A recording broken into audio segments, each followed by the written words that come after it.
Hello guys, કેમ છો બધા? મજામાં?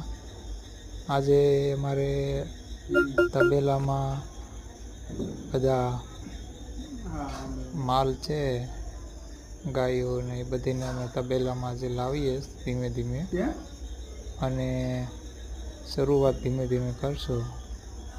તો તમને અમારો વિડીયો ગમે તો લાઈક, શેર, સબસ્ક્રાઈબ કરજો અને એવો આશીર્વાદ આપજો કે અમારો તબેલો છે, ગૌશાળા એ બહુ સરસ રીતે અમે હાંકી શકીએ અને લોકો સુધી અમે શુદ્ધ દૂધ અને ઘી મોકલાવશો અને વ્યાજબી દર ભાવેથી આપણે લોકોને ચોખ્ખું દૂધ ખવડાવવાનું છે. આ હેતુથી અમારો તબેલો બનાવવાનો પ્લાન હતો.